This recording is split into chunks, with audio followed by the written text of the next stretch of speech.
Hi hello ನಮಸ್ಕಾರ ಎಲ್ಲ ಹೇಗಿದ್ದೀರಾ? ವೆಲ್ಕಮ್ ಟು ಪೂರ್ಣ ಕನ್ನಡತಿ ಯೂಟ್ಯೂಬ್ ಚಾನಲ್. ನಾನಿವತ್ತು ವಿಡಿಯೋ ಮಾಡ್ತಾ ಇರೋದು ನಿಮಗೆ ಟೈಟಲ್ ಅಂದರೆ ತಮ್ನೇಲ್ ನೋಡೇ ಗೊತ್ತಾಗಿರುತ್ತೆ ಏನಂತ ಹೇಳ್ಬಿಟ್ಟು. ನಾನು ಮೊನ್ನೆ ಮಿಕ್ಸಿಲಿ ಅಂದರೆ ಇದರಲ್ಲಿ ಕಾಯಿ ಪುಡಿ ಮಾಡೋಕ್ಕೆ ಅಂತ ಹೋಗ್ಬಿಟ್ಟು ಮಿಸ್ ಅದು ಹೇಗಾಯಿತು ಅಂತ ಗೊತ್ತಿಲ್ಲ. ಫ್ರ್ಯಾಕ್ಷನ್ ಆಫ್ ಸೆಕೆಂಡ್ಸಲ್ಲಿ ನನಗೆ ಕೈಗೆ ಗಾಯ ಆಗೋಯಿತು. ಆ್ಯಕ್ಚುಲಿ ಅದು ಸೊ ನೋಡಿ ಇಲ್ಲಿ ಹೀಗಾಗಿದೆ. ಸೊ 2 ಫಿಂಗರ್ಸ್, ಒಂದು ಲೆಫ್ಟ್ ಹ್ಯಾಂಡಲ್ಲಿ ಮಿಡಲ್ ಫಿಂಗರ್ ಹಾಗೇನೆ ರಿಂಗ್ ಫಿಂಗರ್ಗೆ ಏಟಾಗಿದೆ. ಇದು ಹೇಗಾಯ್ತು ಅಂತಂದರೆ ಸೀರಿಯಸ್ಲಿ ನನಗೀಗ ರಿಮೆಂಬರ್ ಮಾಡ್ಕೊಬೇಕು, ನೆನ್ಪು ಮಾಡ್ಕೋಬೇಕಂತಂದರೆ ಅದು ನನಗೆ ನೆನಪಾಗ್ತಿಲ್ಲ ಹೇಗಾಯಿತು ಏನಾಯಿತು ಅಂತ. ಜಸ್ಟ್ ನನಗೆ ಸ್ವಿಚ್ ಆನ್ ಮಾಡಿದಷ್ಟೇ ನೆನಪು. ಹಾಗೆ ಮಿಕ್ಸಿನ ಆನ್ ಮಾಡಿದೆ ಅಷ್ಟೇ. ಅದು ಮುಚ್ಚಳ ಹಾರಿ ಕಾಯಿ ಕಟ್ ಮಾಡಿಬಿಟ್ಟು ಪುಡಿ ಮಾಡೋದಕ್ಕೆ ಅಂತ ಹೇಳಿಬಿಟ್ಟು ನಾನು ಹೋಗಿದ್ದು. ಸಡನ್ನಾಗಿ ಒಂದು ಸೌಂಡ್ ಬಂತು, ಹಾಗೆ ಮುಚ್ಚಳ ಹಾರೋಯ್ತು ಅಷ್ಟೇ ನನಗೆ ಗೊತ್ತಾಗಿದ್ದು. ಆದ ತಕ್ಷಣ ನಾನು ಕಿರ್ಚ್ಕೊಂಡು ಹಿಂದೆ ಕೈ ತೆಗ್ದೆ. ಕೈ ನೋಡಿದ್ರೆ ಫುಲ್ಲು ಬ್ಲಡ್ ಆಗ್ತಾ ಇದೆ. ಸೊ ನನಗೆ ನನ್ನ ಕೈ ನೋಡಿ ಶಾಕ್ ಹೇಗಾಯ್ತು ಅಂತಂದರೆ ಅಳು ಬರಲಿಲ್ಲ. ಆ್ಯಕ್ಚುಲಿ ಹೇಳ್ಬೇಕಂದ್ರೆ ಅಳಬೇಕು, ನಗಬೇಕು, ಶಾಕ್ ಆಗಬೇಕು, ಮಿಕ್ಸ್ ಫೀಲಿಂಗ್ಸ್ ಆಗಿಬಿಡ್ತು ನನಗೆ. ಸೊ ಈ ಥರ ನಾನು ಎಕ್ಸ್ಪೀರಿಯನ್ಸ್ ಯಾವಾಗೂ ಮಾಡಿರಲಿಲ್ಲ ಆ್ಯಕ್ಚುಲಿ.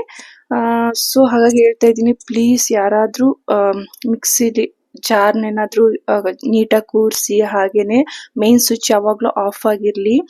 ಹಾಗೆ ತುಂಬ ಕೇರ್ಫುಲ್ಲಾಗಿ. ಈ ಥರ ಇನ್ಸಿಡೆಂಟ್ ತುಂಬ ಕೇಳಿದ್ದೀನಿ. ಆದಮೇಲೆ ಆ್ಯಕ್ಚುಲಿ ನಂದು ಇನ್ಸಿಡೆಂಟ್ ಆದಮೇಲೆ ತುಂಬ ಜನದ ಅವ್ರಿಗೆ ಹಾಗಾಗಿತ್ತು, ಇವ್ರಿಗೆ ಹೀಗಾಗಿತ್ತು ಅಂತ ಹೇಳ್ಬಿಟ್ಟು ಕೇಳಿದೆ. ಅದಕ್ಕೂ ಮುಂಚೆ ನಾನು ಕೇಳಿರಲಿಲ್ಲ.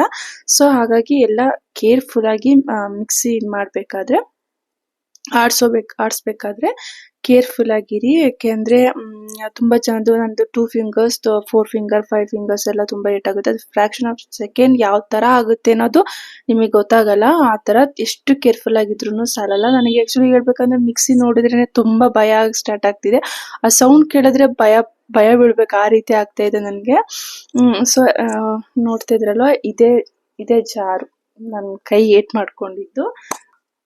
ಇದು ಮುಚ್ಚಳ ಆಗಿತ್ತಲ್ವಾ, ಸೊ ಇದನ್ನು ನೀಟಾಗಿ ಕೂರಿಸಿದ್ದೆ. ಬಟ್ ಸಡನ್ನಾಗಿ ಇದು ಕ್ಯಾಪ್ ಹಾರಿ ಇದಕ್ಕೆ ಮೋಸ್ಟ್ಲಿ ನಾನು ಹೀಗಿಟ್ಕೊಂಡಿದ್ದೆ ಅಂತ ಅನಿಸುತ್ತೆ. ಯಾವ ರೀತಿ ಅಂತ ನನಗೆ ನಿಜವಾಗ್ಲೂ ಗೊತ್ತಾಗ್ತಾ ಇಲ್ಲ, ಹೇಗಿಟ್ಕೊಂಡಿದ್ದೆ ಹೇಗಾಯಿತು ಅಂತ. ಸೊ ಯಾವಾಗಲೂ ನೀವು ಈ ಥರ ಇಟ್ಕೊಳ್ಳಿ. ಮಿಕ್ಸಿ ಯಾವಾಗಲೂ ರುಬ್ಬೇಕಾದ್ರೆ ಈ ಥರ ಇಟ್ಕೊಳ್ಳಿ. ಆವಾಗ ಅಷ್ಟು ಏನು ಎಫೆಕ್ಟ್ ಆಗಲ್ಲ ಅಂತ ಅನ್ಕೋತೀನಿ. ಸೊ ಈ ರೀತಿ ಇಟ್ಕೊಳ್ಳಿ. ನಾನು ಮೋಸ್ಟ್ಲಿ ಹೀಗೆ ಇಟ್ಕೊಂಡಿದ್ದೆ ಕಾಣುತ್ತೆ. ಆಗ ಆರಿದ ತಕ್ಷಣ ನನ್ನ ಕೈ ಬ್ಯಾಲೆನ್ಸ್ ತಪ್ಪಿ ಸೊ ಇದ್ರೊಳಗೆ ಹೋಗ್ಬಿಟ್ಟಿದೆ. ಸೊ ಆಗಿದ್ದ ಮೂಮೆಂಟ್ಗೆ ನನಗೆ ಏನಾಯಿತು ಅಂತಲೇ ಆ್ಯಕ್ಚುಲಿ ಕರೆಕ್ಟಾಗಿ ನೆನಪಿಲ್ಲ. ಬಟ್ ಸಜೆಷನ್ ಕೊಡ್ತಾ ಇದ್ದೀನಿ, ಇನ್ಯಾರಿಗೂ ಈ ಥರ ಆಗೋದು ಬೇಡ ಅಂತ. ಯಾಕೆಂದರೆ ಇದ್ರ ಪೇನ್ ಇದೆಯಲ್ಲ, ಸೀರಿಯಸ್ಲಿ ಹಾರಿಬಲ್. ಏನಕ್ಕೆ ಅಂದರೆ ಕೈ ಪಟ ಅಂತ ಇರುತ್ತೆ. ಇದು 2 ಬೆರಳಲ್ಲ ನನಗೆ. ನೋಡಿ ಇಲ್ಲಿ ಇದರಲ್ಲಿ ಒಂದು ಸ್ವಲ್ಪ ಲೈಟಾಗಿ ಕಟ್ಟಾಗಿದೆ. ಹಾಗೆ ಈಗ ಈ ಬೆರಳು ಸಹ ಸ್ವಲ್ಪ ಲೈಟಾಗಿ ಇದಾಗಿದೆ. ಹಾಗೆ ಇದು ಕೂಡ ಊದ್ಕೊಂಡಿದೆ. ಇದು ಅಷ್ಟೇ, ಇವೆರಡಿಗಿಂತ ತುಂಬ ಪೇನ್ ಆಗ್ತಾ ಇದೆ. ಯಾಕೆಂದರೆ ಮಸಲ್ ಪೇನ್ ಆಗೇ ಆಗುತ್ತೆ ಅಂತ ಡಾಕ್ಟರ್ ಹೇಳಿದ್ದಾರೆ. ಸೊ ನನಗೆ ಫಸ್ಟು ಏನು ಮಾಡಬೇಕು ಗೊತ್ತಾಗಿಲ್ಲ. ಬ್ಲಡ್ನ ನಿಲ್ಲಿಸೋದಕ್ಕೆ ಅಂತ ಹೇಳ್ಬಿಟ್ಟು ಅರಿಶಿನ ಇರುತ್ತಲ್ಲ, ಅರಿಶಿನ ಹಾಕಿದ್ವಿ ಮನೇಲಿ ಫಸ್ಟ್ ಏಡ್ ಮಾಡ್ಬೇಕಂತೇಳಿ. ಸೊ ನೆಕ್ಸ್ಟ್ ನಾನು ಹಾಸ್ಪಿಟಲಿಗೆ ಹೋದೆ. ಮನೆ ಹತ್ರನೇ ಇದೆ. ಹಾಸ್ಪಿಟಲ್ಗೆ ಹೋಗಿ ಡ್ರಿಪ್ಸ್ ಮೂಲಕ ಪೇನ್ ಕಿಲ್ಲರ್ ಇಂಜೆಕ್ಷನ್ ಕೊಟ್ಟರು. ಅದಾದಮೇಲೆ ನನಗೆ ಎಕ್ಸ್ರೇ ಅಂದರೆ ಸ್ಟಾರ್ಟಿಂಗ್ ಹೋದ ತಕ್ಷಣ ವಾಟರ್ ವಾಶ್ ಮಾಡಿಬಿಟ್ಟು ಬ್ಯಾಂಡೇಜ್ ಮಾಡಿದ್ರು ಲೈಟಾಗಿ. ಆಮೇಲೆ ಎಕ್ಸ್ರೇ ಮಾಡಿಸಿದ್ರು. ಎಕ್ಸ್ರೇ ಮಾಡಿ ಅಂದರೆ ಬೋನಿಗೆ ಏನಾದರೂ ಫ್ರ್ಯಾಕ್ಚರ್ ಆಗಿದೆಯಾ ಅಂತ ಹೇಳ್ಬಿಟ್ಟು ಎಕ್ಸ್ರೇ ಮಾಡಿಸಿದ್ರು. ಸೊ ಬೋನಿಗೆಲ್ಲ ಲೈಟಾಗಿ ಒಂದು ಇದು ರಿಂಗ್ ಫಿಂಗರ್ದು ಲೈಟಾಗಿ ಸ್ಕ್ರ್ಯಾಚ್ ಇದಾದಂಗೆ ಆಗಿತ್ತು ಅಷ್ಟೇ. ಗಾಡ್ ಗ್ರೇಸ್ ಅದು ಏನೂ ಆಗಿರಲಿಲ್ಲ. ಅದು ಸಡನ್ನಾಗಿ ತೆಗ್ದೆ ಅಲ್ವಾ ಕೈ, ಹಾಗಾಗಿ. ನೆಕ್ಸ್ಟ್ ನನಗೆ ಡ್ರಿಪ್ಸ್ ಮೂಲಕ ಇದು ಹಾಕಿದ್ರು, ಪೇನ್ ಕಿಲ್ಲರ್ ಇಂಜೆಕ್ಷನ್ ಮಾಡಿದ್ರು. ಆಮೇಲೆ ಅದು ಸ್ಕಿನ್ ಏನಾಗಿತ್ತು ಅಂದರೆ ಈ ಸ್ಕಿನ್ ಅಂತಂದರೆ ಇಲ್ಲಿ ಸ್ಕಿನ್ ಎದ್ದು ಬಂದ್ಬಿಟ್ಟಿತ್ತು. ಈ ಮಿಡಲ್ ಫಿಂಗರ್ಲಿ ಈ ಸ್ಕಿನ್ ಇಲ್ಲಿ ಇಷ್ಟು ಸ್ಕಿನ್ ಎದ್ದು ಬಂದ್ಬಿಟ್ಟಿತ್ತು. ಹಾಗೆ ರಿಂಗ್ ಫಿಂಗರು ಫುಲ್ಲು ಇಲ್ಲಿಂದ ಹಿಡಿದು ಇಲ್ಲೆಲ್ಲನೂ ಫುಲ್ ಸ್ಕಿನ್ನೇ ಆಚೆ ಬಂದ್ಬಿಟ್ಟಿತ್ತು.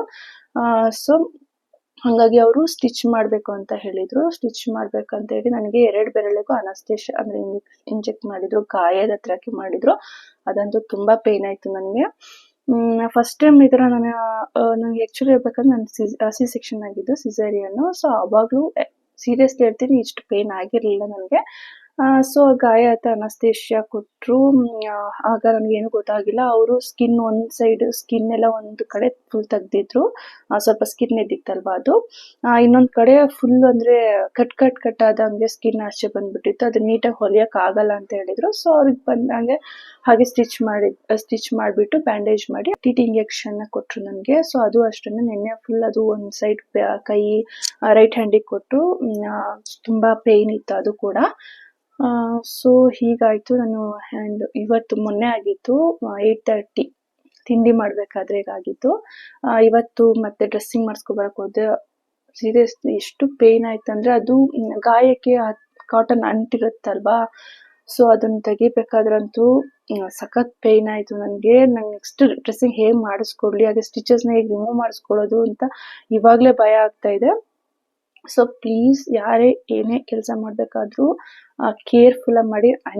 ಯಾಕೆಂದರೆ ಒಂದೊಂದ್ಸಲ ಅದು ಹೇಗಾಗುತ್ತೆ ಅಂತ ಗೊತ್ತಾಗಲ್ಲ, ಬಟ್ ಬಿ ಕೇರ್ಫುಲ್ ಅಂತ ಹೇಳ್ತೀನಿ ಅಷ್ಟೇ. ಈ ಥರ ಯಾರೂ ಮಾಡ್ಕೊಳಕ್ಕೆ ಹೋಗಬೇಡಿ. ಸೊ ಟ್ಯಾಬ್ಲೆಟ್ಸ್ ಕೊಟ್ಟಿದ್ದಾರೆ, ಟ್ಯಾಬ್ಲೆಟ್ಸ್ ತಗೋತಾ ಇದ್ದೀನಿ. 10 days ಬಿಟ್ಬಿಟ್ಟು ಸ್ಟಿಚಸ್ನ ರಿಮೂವ್ ಮಾಡ್ತೀವಿ, ನೋಡಿಬಿಟ್ಟು ರಿಮೂವ್ ಮಾಡ್ತೀವಿ ಅಂತ ಹೇಳಿದ್ದಾರೆ. ಸೊ ಹೀಗಾಗಿದೆ ನನ್ನ ಕೈ. ಇದು ವಿಡಿಯೋ ಮಾಡಿರೋದು ನನಗೆ ಹೀಗಾಗಿದೆ ಅಂತ ಹೇಳೋದಕ್ಕಲ್ಲ, ಸೊ ಈ ಥರ ಆಗತ್ತೆ, ಪ್ಲೀಸ್ ಬಿ ಕೇರ್ಫುಲ್ ಅಂತ ಒಂದು ಹೇಳೋದಕ್ಕೆ ಅಂತ ಹೇಳ್ಬಿಟ್ಟು ನಾನು ವಿಡಿಯೋ ಮಾಡ್ತಿರೋದು. ಆ್ಯಕ್ಚುಲಿ ನನಗೆ ಗೊತ್ತಿರಲಿಲ್ಲ ಈ ಥರ ಜಾರಲ್ಲಿ ಮಿಕ್ಸಿ ಜಾರಲ್ಲಿ ಈ ಥರ ಎಲ್ಲ ಆಗುತ್ತೆ ಅನ್ನೋದು ನಾನು ಕೇಳಿರಲಿಲ್ಲ. ಹಾಗೆ ಯಾರಿಗಾರು ಗೊತ್ತಿಲ್ಲ ಅಂದರೆ ಕೇರ್ಫುಲ್ಲಾಗಿ ಮಿಕ್ಸಿನ ಯಾವಾಗಲೂ ಈ ಥರ ಇಟ್ಕೊಂಡೆ ಮಿಕ್ಸಿ ರುಬ್ಬಿ ಈ ಥರ ಯಾವಾಗಲೂ ಈ ಥರ ಎಲ್ಲ ಇಟ್ಕೊಬೇಡಿ. ಮತ್ತು ಎಲ್ಲೋ ಕಾನ್ಸಂಟ್ರೇಟ್ ಮಾಡಿ ಮಾಡೋಕ್ಕೆ ಹೋಗಬೇಡಿ ಪ್ಲೀಸ್. ಸೊ ಈ ವಿಡಿಯೋ ನೋಡಿ ಆದಷ್ಟು ಕೇರ್ಫುಲ್ಲಾಗಿ ಅಂತ ಹೇಳ್ತಾ ಥ್ಯಾಂಕ್ ಯು.